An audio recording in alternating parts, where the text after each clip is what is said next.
paper became the story through no fault of your own, but can you tell us a little bit about what happened and where everything stands now?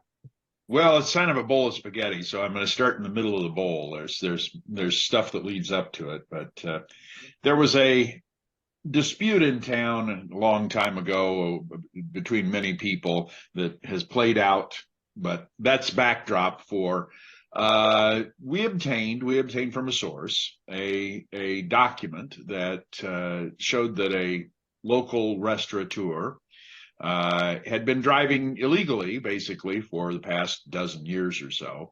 And it was given to us largely because she had just had us thrown out of a public meeting with a congressman who was in town because she didn't want the media present in this public meeting. The person who gave it to us, it was a little suspicious. We didn't want to have a Dan Rather situation, so we wanted to verify, first of all, the document was legitimate. She was a little sketchy on where it had come from, so we called the Department of Revenue, which runs the motor vehicle department in Kansas, and asked them, well, how do you get this legally? And they showed us how, and we did. We looked at it. We didn't ever print it or anything. We just saw that it was the same as the one we had. And then we started doing a little investigative work on it and found out that what this really was a dispute between the restaurateur and her estranged husband. They're going through a divorce, that he wanted to keep all the cars that they had because she didn't have a valid driver's license. We decided upon that we weren't running a story, but there were allegations made from the source who gave it to us that she'd gotten it through connections in the law enforcement world, and also that the law enforcement officers in the city were fully aware that she was driving illegally and ignoring it. So to that end, we sent a note to the police chief and the sheriff saying, we got this, we aren't doing anything with it, we don't think there's anything to do with it, but if you want to know anything more, give us a call. They never talked back to us. The restaurateur then shows up at a Monday meeting of the city council because the same source had also given it to the vice mayor, the document to the vice mayor. And she was up for a liquor license that night. And the vice mayor was wanting police to make sure that this didn't disqualify her from the liquor license. But the restaurateur got up and was very angry and accused us in the meeting of stealing her identity, breaking into a computer to get this document, giving it to the vice mayor, and that the vice mayor then posted it all over social media. None of which were true, which incidentally, I called her after the meeting and talked to her, and she said, oh, no, I know exactly where you got it. And I didn't tell her who we got it from, but she named the source, and she was right, that her ex-husband, or soon-to-be ex-husband, had given it to her. And that she'd also given it to Ruth Herbel, the vice mayor, and that Ruth had only sent it to the city administrator, not to all over the internet. I said, well, then why did you say all those other things? Well, that's what I was told today. Because she had been approached by the police chief and told, you are the victim of a crime, and got her all riled up. And she's a very rileable person. Anyway, we covered our allegations in our paper and reported the facts, and that was the last we thought we were going to hear of it. 2 days after that, appearing at the back door of the newspaper in the parking lot, and at my mother's residence, where I also stayed to help care for her, and at the vice mayor's residence, all of the police officers on duty in the county were present to conduct a simultaneous raid. There were 5 of them here at the newspaper office. They threw everybody out, made them stand in the parking lot. There were 2 of them initially at my mother's house, and I don't know the number that were at the vice mayor's. Eventually, all 7 of them went to my mother's house and stood around in her living room, completely upsetting my mother. But what they did was they came in, they searched, they seized everyone's cell phone immediately, their personal cell phone. Even though their warrant said that they were able to inspect it, and if there was a sign that it had been used illegally, they could seize it. But they just seized it without even looking at it. They started to run a process on a computer that we had that actually is a program the FBI has to search for pornography. They did search terms on it. They were their sophisticated search terms didn't use any Boolean logic. One of the search terms was Kansas. Another was DUI without anything, periods or indicating a space. So anytime the word letters DUI appeared in sequence, they found it. So they started trying to find stuff over our network that way. It was taking them a long time because their search terms were terrible. And they gave up and they decided to take our main file server, our backup hard drive, the computers of 2 reporters, my computer here at my desk, and then at my home they took a computer of my mother, my laptop computer, my cell phone, and they took the vice mayor's computer and cell phone, even though the vice mayor had, like we, notified people where she got it from and what it was. What they didn't take was, sitting right here on my desk, was the document that we'd been supplied. My computer's over to my right on the other side. They didn't take the document. They didn't look at it, partly because it had our reporter's notes on it from talking to the Department of Revenue about how to obtain this without breaking the law. And they seized all that stuff and went home. It took several days before we immediately went to the clerk of the court's office and asked to see the probable cause affidavit for the search warrant, and got a signed statement from the court saying that no such document existed in the court office. It eventually was filed by the county attorney, who supposedly the following Monday, this happened on a Friday, decided that the searches were unwarranted and he shouldn't do anything about it. But he didn't say anything about that until Wednesday, which was the day after we published. And after we published, then he said that to release our items, which he eventually did, but only after the Kansas Bureau of Investigation had contacted him and urged him to do so. We finally got them back. They added to the inventory of things that were taken after they left the inventory with us, the signed inventory. They added the contents of the hard drive that they had. We didn't know that they'd done that.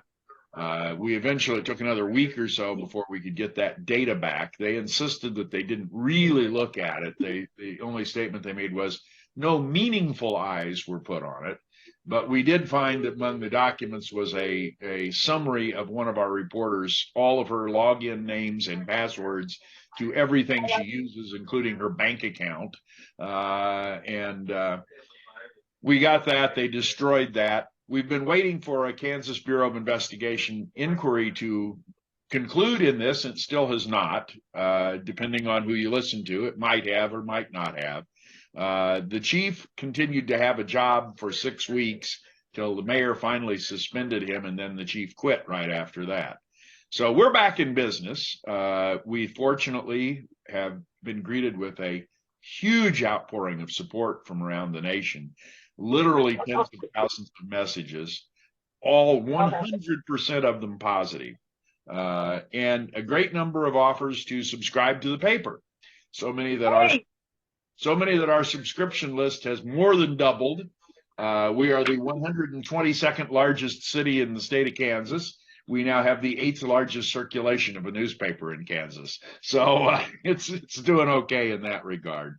But we're still waiting. One of our reporters really couldn't return to work because of emotional problems from the trauma of being raided. Another one who was already prone to seizure disorders suffered a major seizure after that and is having some lingering after effects from that.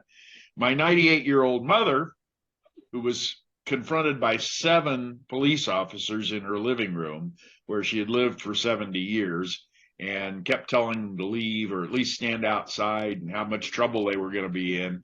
She was very upset with them. There's video of that if you want to look at it. I can provide a link to it all.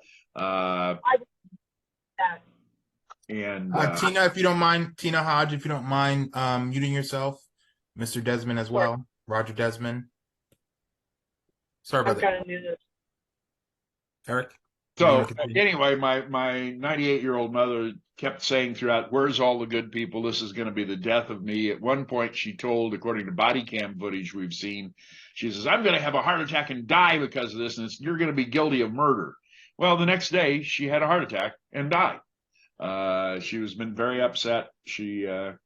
I tried to console her several times and say, sometimes when the bullies come out and go one step too far, They're going to try to do more than just steal your lunch money.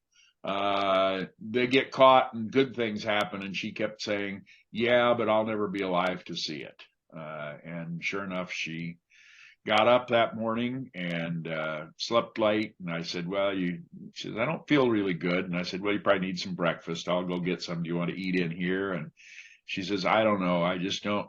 And died right in the middle of a sentence. So we got out a newspaper that next week, because what else do? You're a journalist. That's, you go out and put out your newspaper. It wasn't the greatest newspaper in the world, but it was a newspaper, and it had coverage of this. We have been inundated with publicity since then. We have visitors coming by virtually every day. Had some from Montana who came down yesterday. Some from Colorado came the day before that. We've had volunteers coming around. So public support for this has been very good. And it's been from all sides of the political spectrum. We've had people on the far left, the far right, and everywhere in between. I remember reading one of our messages and going through, and it says, those people who did this, they must all be Democrats. And the next message was, those people who did this, they must all be Republicans. So it's crossed over party lines, clearly. One of the large groups we've been hearing from are law enforcement officers, including a former part-time police officer here in Marion, who said that his first day of training 20 years ago, he was taught not to do something as stupid as this, but they did.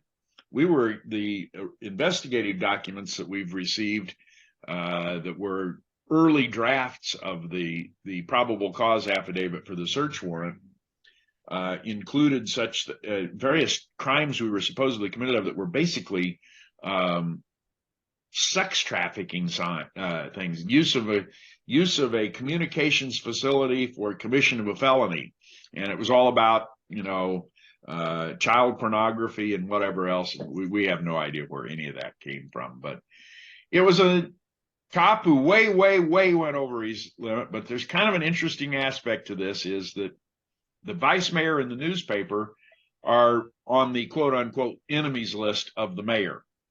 Other people were involved in this. The person who actually obtained the document, who gave it to us, they were never searched. They were never raided.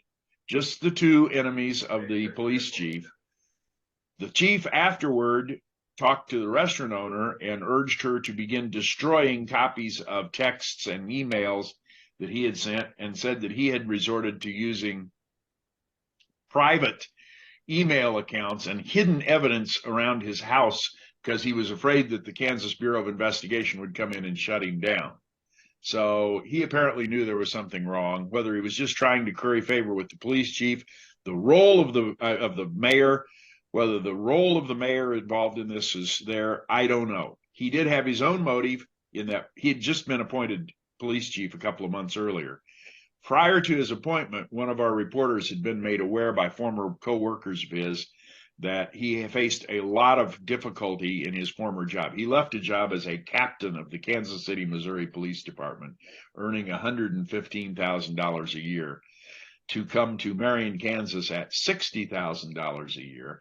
We found out that he was about to be demoted for allegations of sexual misconduct. He had other allegations against him that had resulted in suspensions. A large number, almost a dozen of his former co-workers had contacted us to complain about it when they heard that he was going to be promoted chief. We did not run that story because we never could get a document, and we never could get any of them to physically go on record by name with their allegations. We do have written documents, but they were exit interviews that these officers had supplied the Kansas City Police Department, so they're not protected documents. I kind of wish now we'd gone ahead and run the story, taken the risk that he was going to sue us, which he threatened to do. But that folder of the reporter who found that, the reporter, by the way, who found this information was sick the week this raid and other things went down. She wasn't even in the office. But they searched her desk nonetheless. And one of the officers searching the desk, who's now the interim chief of police in Marion, discovered the folder labeled Captain Gideon Cody, his former rank at Kansas City, and showed it to him. You really have got to see this. You've got to see this. And amazingly, the body cam footage cuts out at that point. But he looked at it, and we know it had the names and phone numbers of the people that were her sources in there. So was he doing it just to find his who was making allegations against him? Was he doing it because he didn't know any better and really thought that obtaining a record that says you didn't fulfill the terms of your diversion agreement 12 years ago and don't have a valid driver's license is illegal and is merits bringing out essentially the SWAT team to go against jaywalker? Or was he trying to curry favor with the mayor? We don't know. Was the judge who signed this intimidated into doing it because she had 2 hidden DUIs on her record and that they were threatening to expose them? We don't know. Or was she just, Colonel Blake and Radar O'Reilly was handing her papers to sign and she just signed them? The county attorney says he never reviewed the thing, and says it isn't his job to do it, even though ABA guidelines say it is. We don't know why he waited 2 days after he decided the documents weren't any good before he did anything about it. There's a lot of questions unanswered.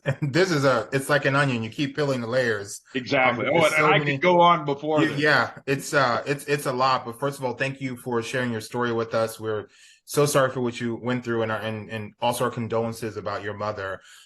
So I do want to pivot to Caitlin Vogus, Deputy Director of Advocacy of Freedom of the Press Foundation. I don't know about you, Caitlin, but when I watched this and saw the body cam and saw everything, I was just really outraged and kind of shocked because, as Eric says, most police officers know that this is not something that you do. I mean, your reaction as someone who advocates for freedom of the press. Yes, this raid was absolutely shocking, and there was an outpouring of national support for the record in the face of the raid from press freedom advocates, from other members of the media, but just from members of the public who were looking around thinking, this kind of thing doesn't happen in America, does it? To have the police raid a newsroom. And part of the reason for that is because there is a federal law, the Privacy Protection Act of 1980, that actually forbids newsroom raids in almost all circumstances. And so it is truly shocking that a judge would sign a warrant like this in this case.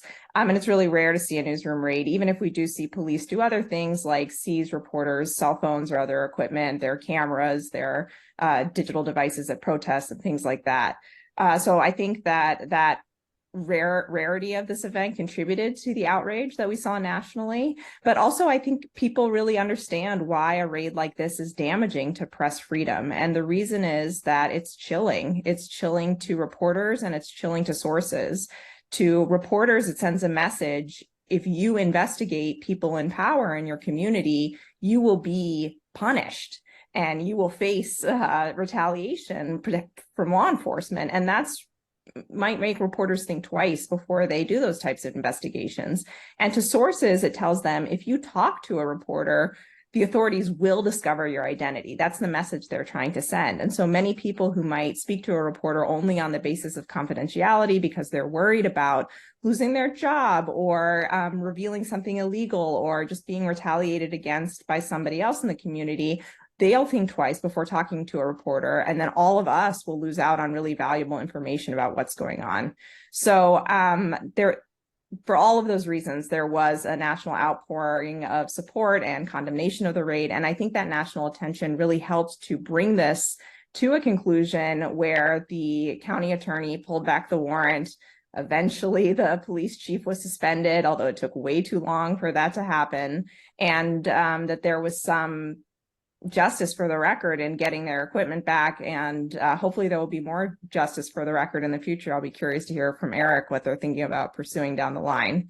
But this case is really just a demonstration of how local officials sometimes abuse the law to go after news outlets that they don't like because they're being critical or they're just reporting on wrongdoing or other events that public officials don't want people in the community to know about. Yeah, and Eric mentioned he said a word, enemy. That's a word that we're hearing associated with journalists in recent years. I'm sure it's been around before, but it seems to me that it's increased. But Paul, you have been a reporter and editor in New Haven for 45 years. In your experience in your career, do you think viewing journalists as enemy of the people, is that something that is increasing? Has it always been like this? Your thoughts on that? I think it's actually gotten a little better. We had some rough years here, and nothing we have experienced comes within miles of what Eric Meyer experienced. And obviously, we all feel so strongly and horribly about what happened to him and his mother.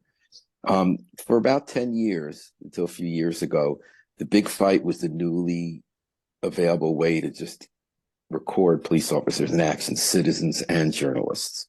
So we started being able to use our cell phones, and sometimes officers would get very hostile. They would sometimes arrest citizens, and we had big fights with the police about that. So much so they were doing it illegally through search and seizure. They're taking their cell phones, eliminating footage. We got a few people fired, including assistant chiefs. We got them to rewrite and retrain into the orders of the police department that you're not supposed to do that, and they kept doing it. And then in 2017, there was an incident one night where they thought there might be a Boston Marathon style type bomb left because they saw a pressure cooker by a library and a synagogue. And so they closed off the streets, and I sent a reporter down. And an officer there told the reporter, it's right over there, take a quick picture. So he did. And other officers didn't know he had been told that. So they freaked out because they worried about their lives and his, and told him to leave, which he immediately did. But they freaked out and they arrested him. And the top cop on the scene is this woman I know who was in charge of the district. And an officer called me to the scene saying she's freaking out. She's going to arrest him. So I came to the scene, and I knew she was going to try to take his phone, which she did. 65-year-old guy. She had him in a police car. He's having trouble breathing. And he luckily didn't give her permission. She wanted to take it, but she took his camera anyway and was parading around with it after we'd gone through years of having this changed. So we demanded, and eventually a judge dropped the charges, but he went through 6 months thinking he might go to prison. And we got an internal investigation done in which they had to admit that everything she did broke the rules, but then they let her off because she said she didn't lie about it. And so that was a low point. But then what's happened the last couple of years is body cameras are being used so much now under the state of Connecticut. They've been urging departments to do that. That's kind of flipped the script. We've had some controversial incidents lately. They released that footage right away. They've decided it's in their interest. And it's actually released a lot of pressure. We had a case here where a man was paralyzed because of misconduct by some officers, and they transported him to the lockup. And they released within days, hours of footage from 5 different vantage points. And I'm actually, we always had a medium relation with the officers. We knew all the people involved. Sometimes they were fighting and sometimes not. But that camera thing, they couldn't get past because they saw their authority challenge. But now that they're supposed to have the body camera on, it's more like Eric brought up about when they inconveniently turned off. That's actually not happening in New Haven. They actually right now, and it comes from leadership at the top, I think whoever's in charge at the time, that they're letting them know that this usually helps the officer. Although in the case I just mentioned, they all got fired because of what it showed, but it's also decreasing community police tension, not only press police tension, but community police. So I think where this issue is moving next is those departments, when they're up to no good, like they were in Marion, Kansas, and they're going to turn it off.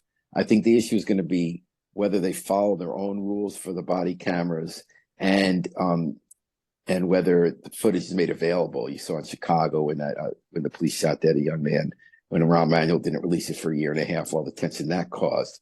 But I'm actually a little more optimistic now that I think people as a society, there's some downsides to this too, the way everyone's always under surveillance now and everything you do is be watched. But for years now, people are saying to me, officers would always say to me, only half joking, I don't want to be the next guy on YouTube because we video them. And now I'm a little more optimistic, maybe because of where I am. We still have, tension sometimes with the police, but we also have good experiences. And I think that the body camera, as it's more adopted, as long as we can press the issue of the release of footage and make sure they turn it on, I think it's a big improvement. We haven't had any problems since then with citizens or officers having their cameras removed and arrested for taking pictures. Yeah. Speaking of taking pictures, we have Dean here. Dean, you are a professor of communications at the University of New Haven, but you're really here to talk a little bit about, photography and photographers and interactions with the police. Can you tell us a little bit about that? Yeah. Let me start out by saying when I first heard about the story in Kansas at Eric's paper, what really stood out to me right away, what hit me right away was not so much the press freedom issue. It was, of course, shocking that a police department would raid a newspaper, but I was not surprised by the tactics that were used. The twin raids at your mother's house and at the newspaper, the overwhelming force of officers, the seeming lack of knowledge. That's the only thing I could immediately attribute it to about the laws surrounding the raiding of newspapers and press freedoms in general. And as somebody who does a lot of work in my spare time on independent photojournalism projects, I come in contact with police departments and non-professional security officers who I think fall into the same category. They are either ignorant of ideas like press freedoms or the role of press in our society, or they are escalatory in how they approach policing. Sometimes the type of security force that I run into and have confrontations with are what I call private security, either a private security company or somebody, for instance, at a political event who's just been given a T-shirt that says security on it and thinks that gives them authority to make the rules. And that's the other thing that I see coming up often is the rules changing throughout a particular confrontation or a discussion or an incident involving me as a photographer and somebody who is in a position of authority. I very briefly, I had one incident in the DC Metro system. I was doing a photo essay on the architecture of the DC Metro, and I was some Metro employee saw me taking photographs, reported me to the DC Metro police, and within a few minutes I was surrounded by 6 officers. And the discussion started in this manner. I first made clear that I had the right to be there and there was no rule against taking photos in the Metro. And the officer who was in charge agreed with me, but they did detain me for 15 minutes, asked me for ID, asked me to see the pictures I took, surrounded me to separate me from everybody else in the Metro. And after like 15 minutes of interrogation, which I submitted to voluntarily so as to not escalate the situation, they let me go. But the interesting thing about that particular incident is right from the start, the officer in charge acknowledged that I had every right to be there taking pictures, but still they, did an investigation. They did an on-the-spot investigation and used their full authority or the color of authority to get me to comply with their orders. Wow. So Caitlin, Eric mentioned about recourse, or earlier you mentioned recourse, Caitlin. Is there any recourse for these things when, like Dean's incident when he's surrounded by the police and interrogated for 15 minutes, or is any recourse for Eric's newsroom as well? Well, for Eric's newsroom, I'm sure he can speak in more detail about that. There is a potential civil cause of action under the Privacy Protection Act, and I'm sure he can tell us more about what the record is considering. For journalists more generally who are facing arrest by the police, a lot of times it's very difficult to challenge that because what police will do is they will detain or arrest a journalist, perhaps seize their equipment, but then later they'll drop the charges. And so the journalist won't have the opportunity to actually bring a First Amendment defense potentially or other legal arguments. And at the same time, that has given the police what they wanted. It's stopped the reporter from covering whatever it was that they wanted to stop the reporter from covering when they arrested them. So that's really troubling. There are the possibility of First Amendment retaliation claims if journalists could prove that the officers were arresting them or detaining them for exercising their First Amendment rights. There is a potential civil remedy under the law for that, but qualified immunity can sometimes get in the way. Officers are sometimes entitled to qualified immunity, and it differs from court to court how strictly or liberally that will be applied. So journalists do face a lot of hurdles here, and especially, I guess I would say, freelancers and journalists who are at smaller independent news organizations are perhaps most at risk, because police know that they don't necessarily have an institution backing them. They may not have access to legal counsel, and so they feel more free to try to push those journalists around. And that's really unfortunate, especially as we see the decline of funding for news outlets in our country. We do need to rely so much more on freelancers, citizen bloggers, the independent journalists, and they need to have the ability to protect their legal rights and defend themselves. But it's a difficult time for them right now. Right. And if I may, that's one of the reasons that we're pursuing what we're doing. One of our reporters has already filed a suit against the police chief. Another one is pending. The vice mayor is suing as well, and we as a newspaper will be suing, and I individually will be suing. So there's a great number of actions still to come. We were kind of waiting to see the response to the initial suit before the other suits came forward, but they're definitely in the works. And part of the reason for this is just as Caitlin's mentioning, this freelancers are going to be intimidated as all get out by this, and so are the little publishers of, first of all, the chain publishers, the ones that are owned by somebody who's into discount pharmacies, and they own a bunch of newspapers that they're wanting to sell off, whatever. They're never going to have the stomach for this. They're just going to say, by God, don't ever get involved in those stories where this could happen. And there's a great number of papers where the news deserts haven't occurred. And a local person who, without really any journalism background, has come in and purchased a newspaper, and they don't really know what they're doing. They haven't been trained. They aren't journalists by background, and they get very intimidated by this. You're talking about photographer. We have a part-time reporter here who a few years ago was out on the scene of an accident, and the emergency manager demanded to get the media from her camera, and she gave it to him. Now, I wouldn't have done that.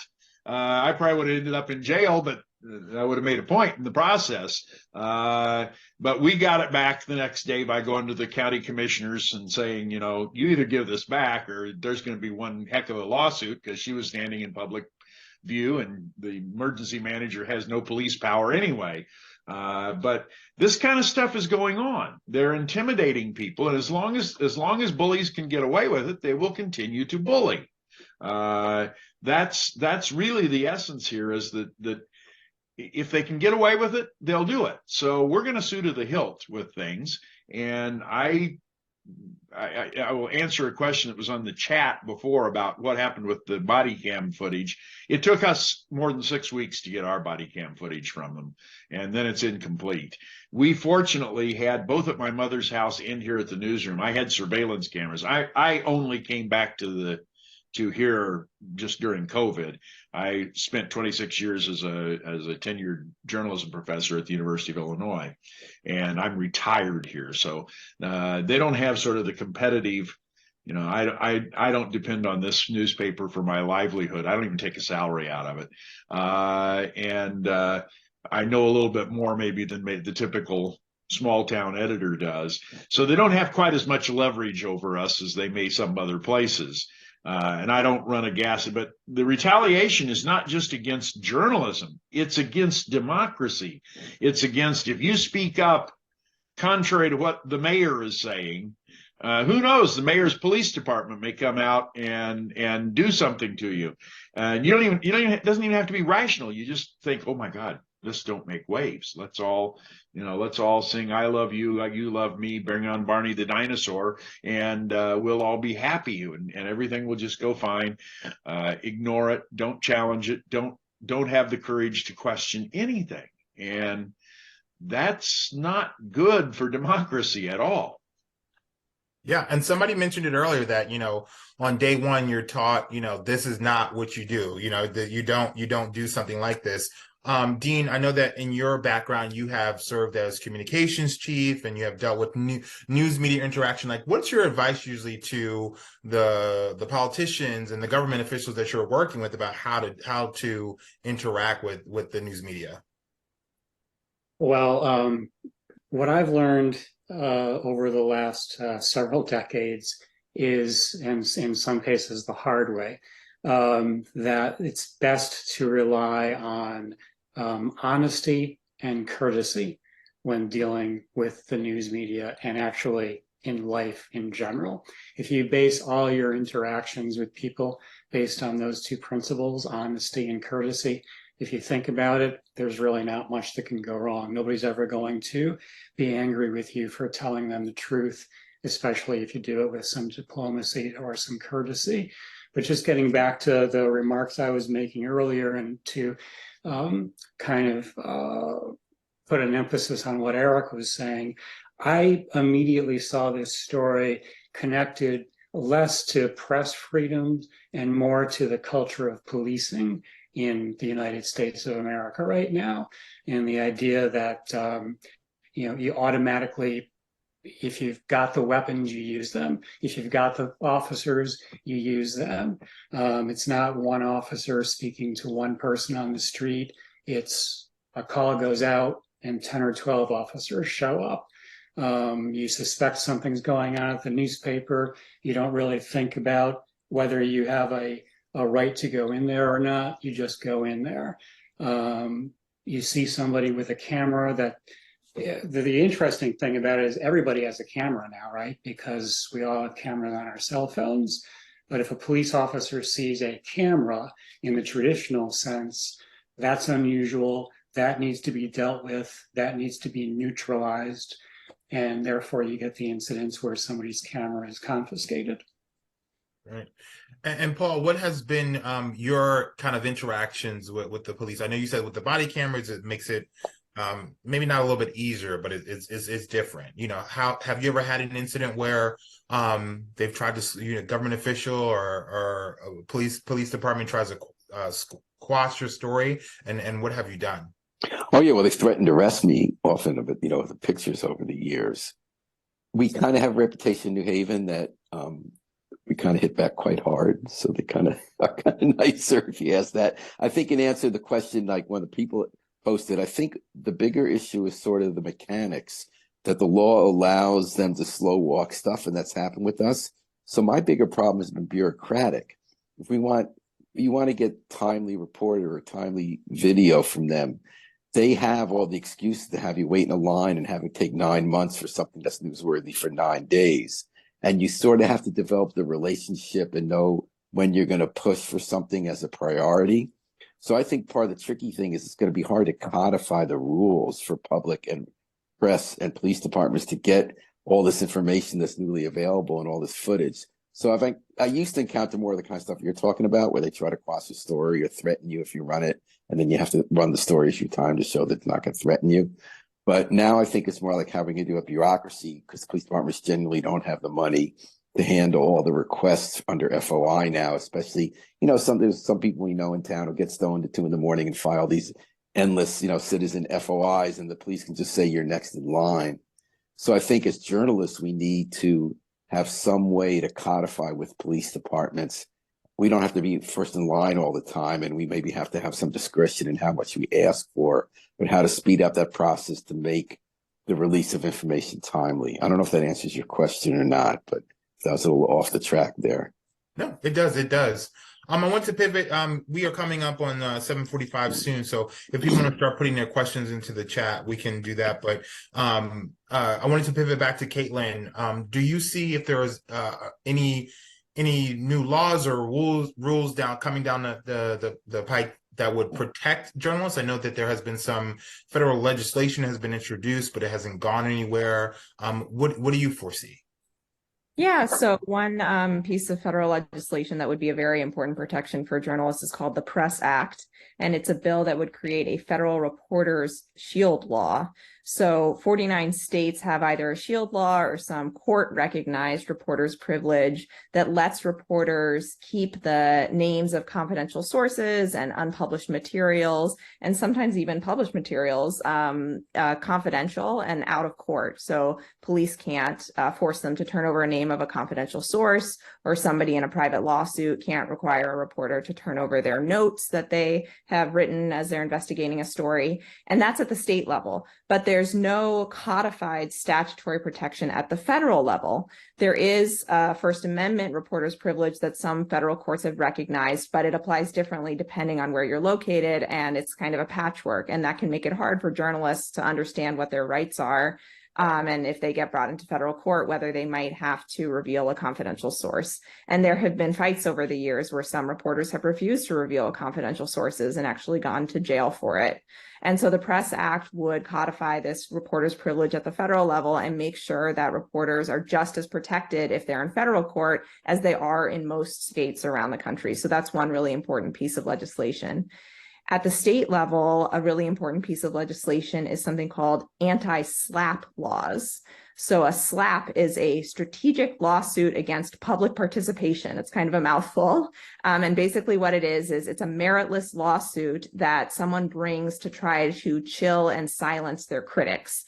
And it's something that sometimes government officials use against journalists. If they don't like what a local newspaper has written about them, they might bring a totally meritless defamation lawsuit, not because they think they're going to win it, but just because they want to make the newspaper pay a bunch of legal fees to have to fight the court case. And there's actually an ongoing case against a small local paper in Wisconsin right now that's being sued by a local legislator in a totally meritless defamation case. And they're saying this is going to put us out of business.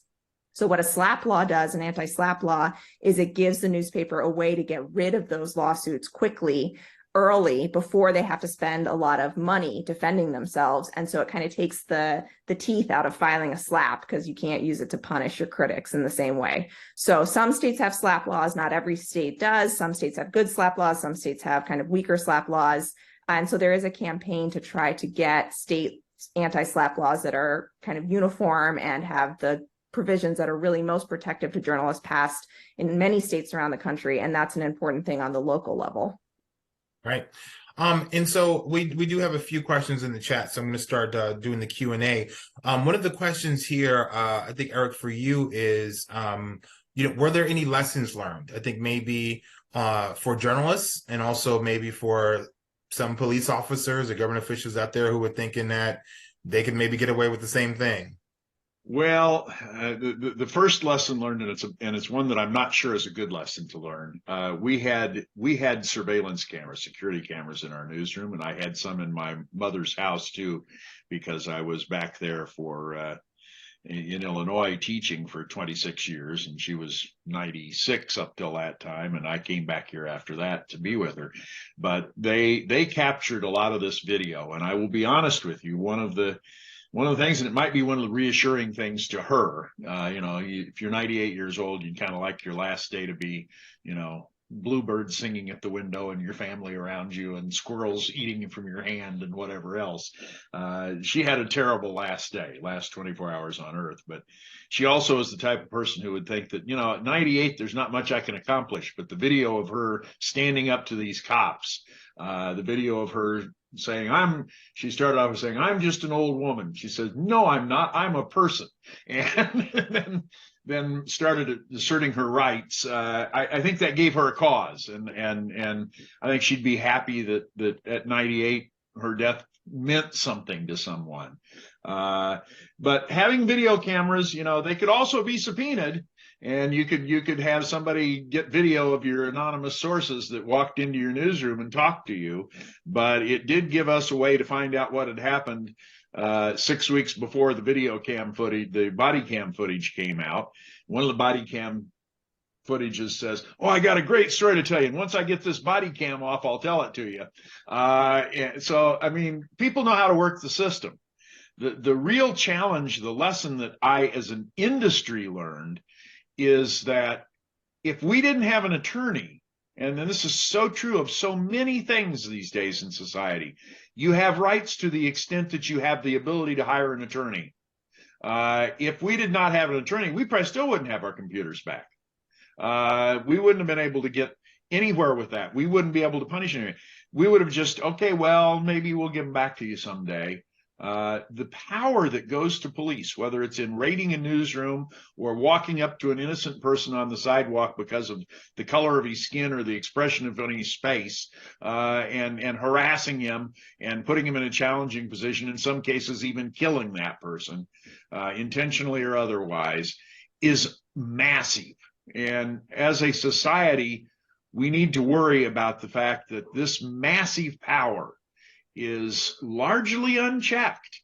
that the only way you can check it is way after the fact. You can't bring back some of the people who've died because of things police have done. And doing that may discourage them, may give them a second's pause, but it didn't seem to here. You know, we've heard so much about police overreaching their authority. It didn't stop them here. And we've made a rule. As I said, I'm financially independent of this newspaper. I don't care whether we get 1/10 the settlement we're supposed to get, but we're not signing a non-disclosure.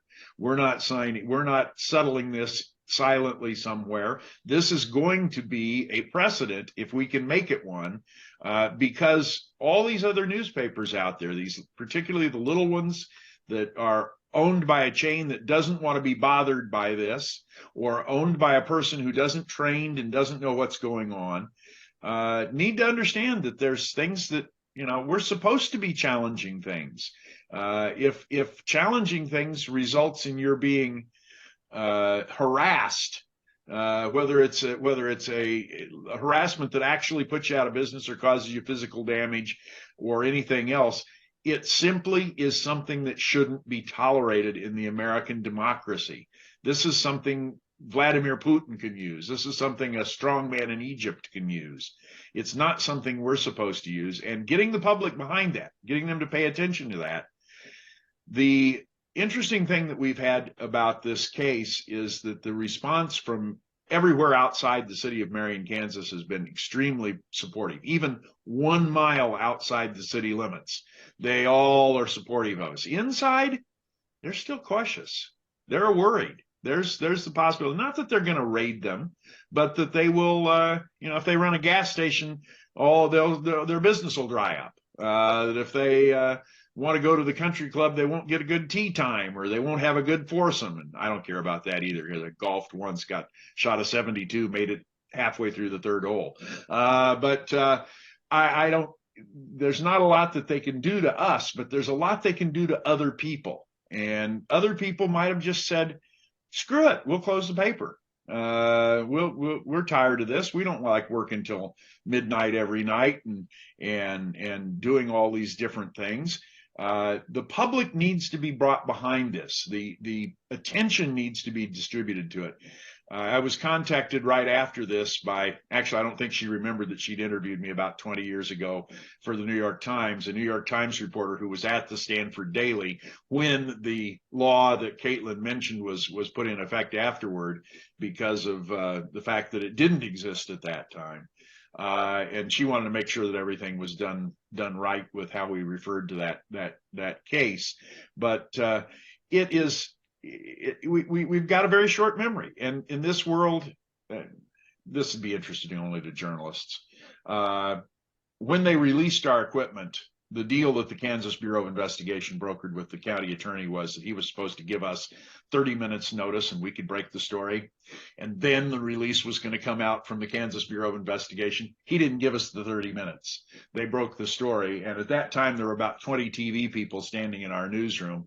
And I just called a spontaneous news conference, and we got to started talking about some things. And I said to the groups of people in there, how many of you have ever been accused of being negative in your news coverage? Of course, every hand went up. How many of you have been accused of having fake news in your news coverage? Every hand went up. The public sentiment has been skewed somewhat against us.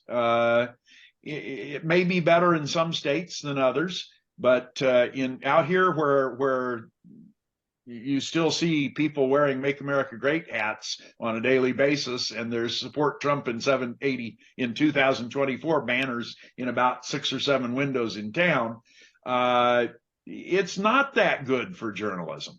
And we are viewed as the negative voice, that we ought to have good news like Facebook has. They're still on Facebook out here, so they've never heard of any other social media. But they want to. There's a sense of getting along, of the entitlement age. You won 72nd place in the race. Is also the same one as don't make waves. Everybody gets along. Everybody loves everybody. If you challenge something, you're just creating controversy. And of course, they've got a Congress that's all they do is challenge things. But listening in the echo chamber of social media. Everybody thinks that everything they hear is right and that there's no challenge to it, that anybody who challenges any view is necessarily wrong. And so, yeah, punish that newspaper. Except we never got those messages. But I think that sentiment is out there, and it's incumbent upon those of us who don't believe that way to make sure we let everybody else know what it is they're missing, what it is that might be happening that they don't know about, and that you really shouldn't have a society where we have to call Caitlin when something happens. Not to diminish your business, Caitlin, but it should just be something that we recognize. This is, and one of the things that I noticed among the emails, it was a taboo. It was incest. It was something that you just don't do.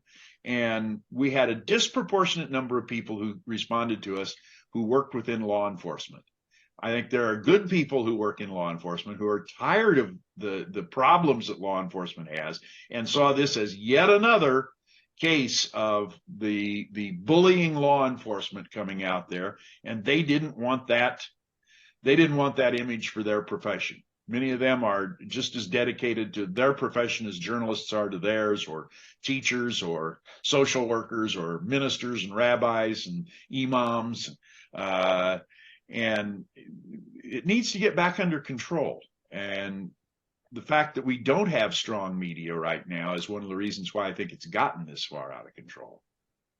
All right, thank you, Eric. As we wind down here, I think I'm going to go around to our panelists with some final thoughts. Dean, any final thoughts?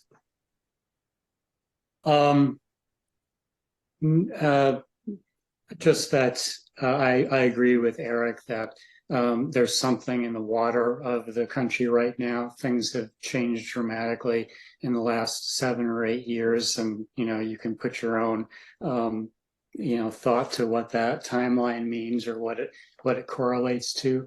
But rules have changed. Things that many of us have grown up with professionally, especially in the world of journalism, just don't hold the way they did perhaps when we were first getting into the business. And I do fear that a large part of the population just has no concept or no idea of the role of the press and how important it is.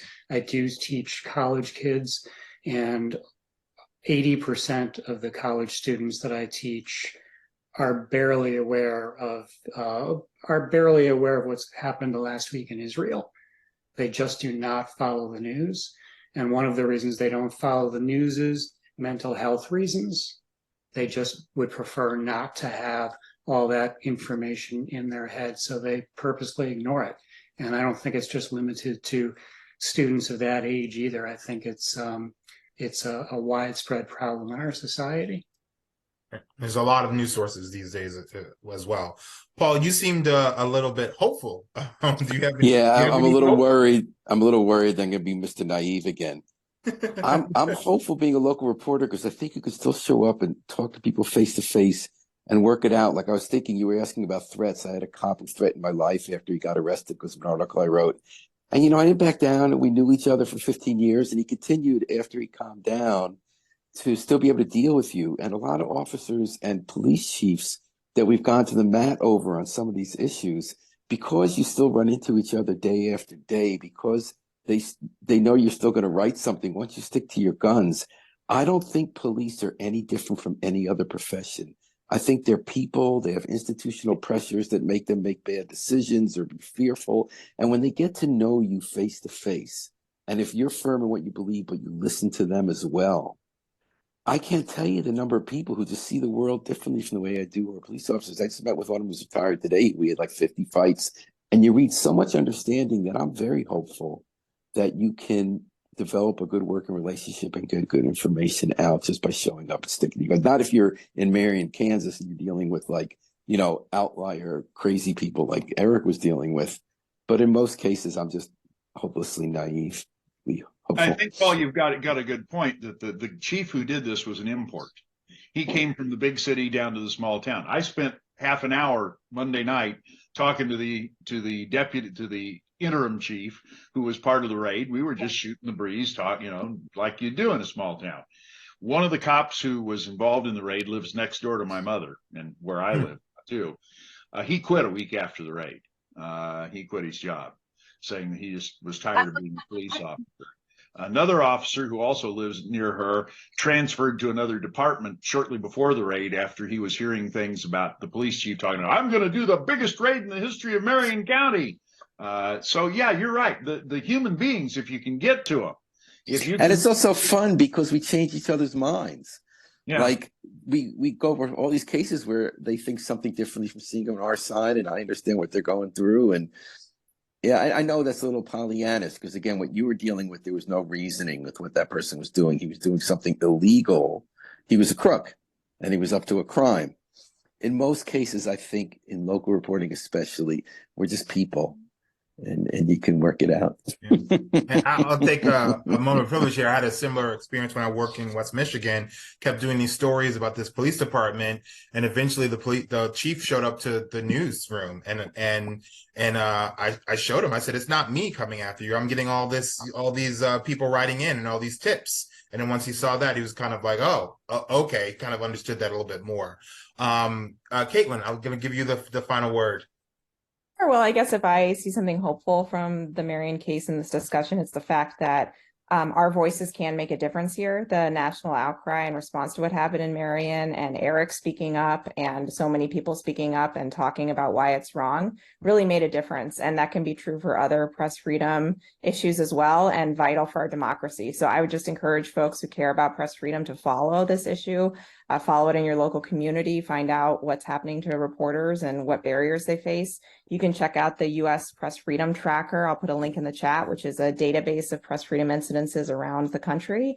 And when you see something, add your voice to the chorus and be the person who stands up for the free press and who stands up for our democracy. Great. Thank you so much, and thank you everyone for joining us. We are a little bit over our time, but I'm going to kick it back to Bill and to Yingjing. Thank you, everybody. We really appreciate it. Walter, Eric, Dean, Paul, Caitlin. It was a fantastic discussion, lots of insight, lots of good stories. And I think it really helped elevate some, knowledge about what this meant, where it's going, and, how we can see a couple different sides in terms of the hopefulness that Paul talked about. And then, Eric's sense that, people are going to continue to try to intimidate journalists, and that we need to be forceful in terms of defending their rights, as Caitlin talked about, and including the photographers that Dean brought up. Yingjing, do you have any closing remarks? Are you there? I just want to thank you, everyone, for joining us. Very good discussion. I think that's all. Thank you, everyone. And we'll Thank you. we'll post a video of this. Bye-bye now. Bye-bye. Thank you.